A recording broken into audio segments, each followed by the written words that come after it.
नमस्कार दोस्तों, मैं महिपाल सिंह लामरोर, सहायक आचार्य राजकीय विधि महाविद्यालय भीलवाड़ा आपका आज के इसी व्याख्यान में हार्दिक स्वागत और अभिनंदन करता हूं।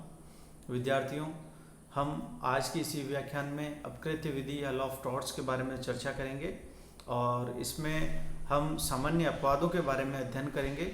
और सामान्य अपवाद या जनरल एक्सेप्शन का जो बिंदु है वो है आज प्राइवेट प्रतिरक्षा या प्राइवेट डिफेंस। तो प्राइवेट प्रतिरक्षा या प्राइवेट डिफेंस क्या है, आइए इसके बारे में जानते हैं। विधि युक्ति युक्त बल प्रयोग द्वारा अपने शरीर और संपत्ति की रक्षा हेतु अनुज्ञा देती है। Law allows use of reasonable force to protect on body and property, यानी विधि में इस बात की स्वतंत्रता दी गई है कि कोई भी व्यक्ति अपने शरीर और संपत्ति की रक्षा हेतु युक्तियुक्त या उपयुक्त बल का प्रयोग कर सकता है। यानी विधि कभी भी ये नहीं कहती कि कोई व्यक्ति विधि के डर के कारण या विधि के भय के कारण अपनी संपत्ति या शरीर की रक्षा भी न करे, ये सोचकर कि कहीं किसी विधि का उल्लंघन ना हो जाए। तो विधि ये कहती है कि प्राइवेट प्रतिरक्षा के नाम पर आप विधिपूर्ण बल का प्रयोग करते हुए अपने शरीर और संपत्ति की रक्षा कर सकते हैं। अब अगला जो बिंदु है वो ये है, बल प्रयोग कैसा होना चाहिए और कब होना चाहिए। बल प्रयोग युक्तियुक्त आशंका पर ही प्रयुक्त किया जाना चाहिए। अब ये प्रश्न आता है कि युक्तियुक्त आशंका क्या है। युक्तियुक्त आशंका और बल प्रयोग दो बिंदु यहाँ आए हैं। उदाहरण देखते हैं। ए बी पर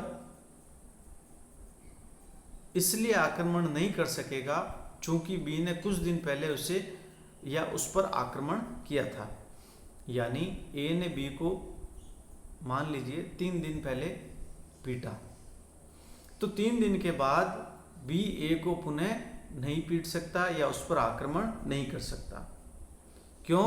क्योंकि यहाँ युक्तियुक्त समय बीत गया है और आशंका भी मौजूद नहीं है। तो प्रश्न आता है कि ऐसी दशा में बी के पास क्या उपचार है। यदि ए ने बी को पीटा है और बी 3 दिन बाद ए को पुनः पीटता है, तो यहाँ पर बी के पक्ष में विधि नहीं रहेगी और विधि ये कहेगी यदि बी ने ए ने कोई ऐसा काम किया हो जो बी के विरुद्ध था, तो बी को एक प्रॉपर अथॉरिटी के पास जाना चाहिए था और वहाँ से सहायता और उपचार प्राप्त करना चाहिए था। अब अगला केस आता है कॉकरॉफ्ट बनाम स्मिथ। इस केस में क्या हुआ, ए बी को बदले की भावना को संतुष्ट करने के लिए तब पीटता है जबकि बी उसे पहले ही पीट चुका है। तो ये ए द्वारा किया गया आक्रमण न्याय संगत नहीं है। यानी युक्तियुक्त आशंका का अभिप्राय यह है कि ए को यह आशंका हो जाए कि बी उसे पीटने ही वाला है, तभी प्राइवेट प्रतिरक्षा का इस्तेमाल किया जा सकता है, इससे पहले नहीं और इसके बाद भी नहीं। कॉलिंस बनाम रेनिसन 1754। इस केस में क्या हुआ, इस केस में वादी प्रतिवादी के बगीचे में एक सीढ़ी लगाकर दीवार पर बोर्ड लगाने चढ़ा।